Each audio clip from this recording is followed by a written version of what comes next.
De retour sur le plateau matinal à le Sénégal, pas avec Kadior, mais plutôt avec Pape Malick Thiam. Pape Malick, bonjour.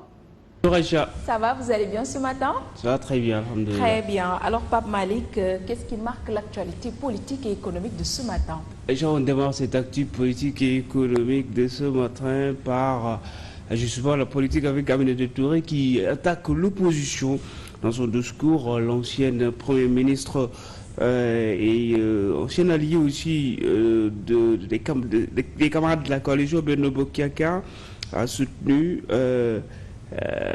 qui a soutenu le président Bassirou Diomaye Faye et son Premier ministre.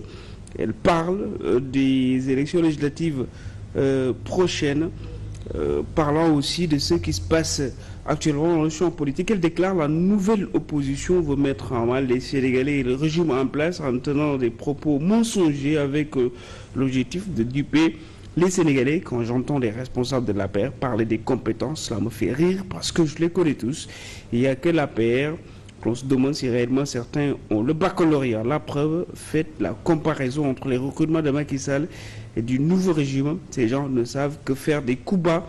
Elle attend des comptes de la part de son ancien frère de parti, Amadou Ba. Son mouvement s'appelle Nouvelle Responsabilité, dit-il.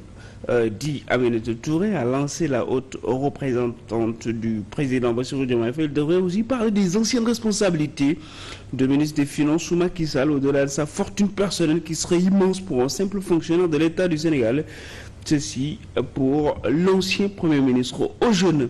Elle demande donc d'abandonner l'idée de la migration irrégulière car leur destin n'est pas de mourir dans l'océan. Et à la fin, un appel à la mobilisation avec l'objectif d'obtenir la majorité pour une nouvelle assemblée avec des députés responsables qui mettront l'intérêt du Sénégal en première position, déclare-t-elle. Dans le juron des législatives toujours, les partis politiques se réorganisent. Pastef va bientôt présenter ses candidats aux législatives.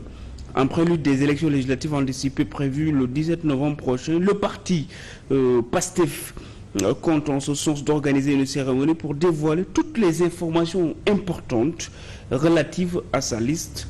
Le Premier ministre Ousmane Sonko et le leader de PASTEF va présenter la tête de liste de son parti.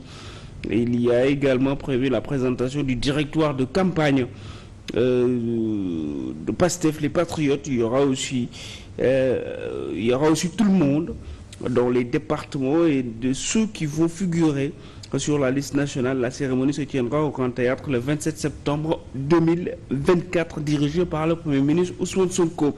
Gamou 2024, Serigne Moustapha Sy attaque Ousmane Sonko. Le guide religieux a ouvert le feu sur le Premier ministre. Ce dernier était l'un de ses alliés dans la coalition Yewwi Askan Wi lors des législatives de 2022.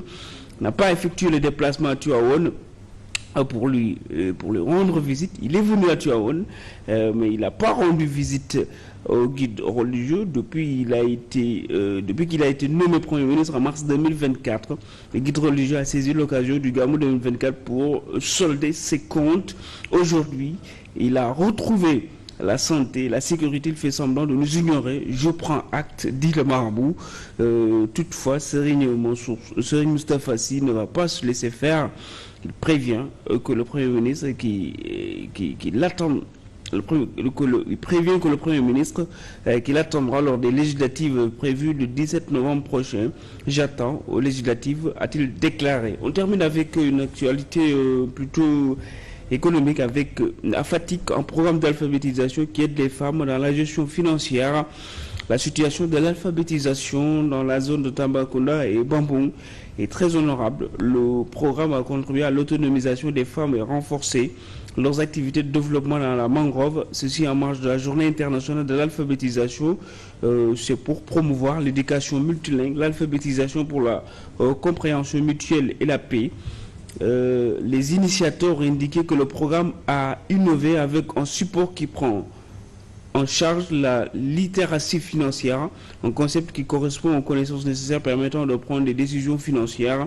Le programme d'alphabétisation fonctionnelle et de littératie financière vise à contribuer à l'autonomisation, à éradiquer la pauvreté, le renforcement de leur capacité d'adoption au changement climatique. Le projet a mis en place 12 classes dans le delta du Sine Saloum, dont 7 dans la zone Toubacouta. Depuis le lancement du programme, il y a 4 mois, près de 400 femmes y sont inscrites. Aïcha, c'était tout pour cette actu politique et économique de ce jour. Merci beaucoup, Pape Malick. On se retrouve dans la deuxième partie à 8h. À tout à l'heure. À tout à l'heure. Merci à Pape Malick, Grégoire ainsi qu'à Charline Rafidi pour cette très belle page d'information. Merci à vous aussi, amis téléspectateurs, de nous avoir accompagnés dans cette première partie. Restez bien avec nous à 8h.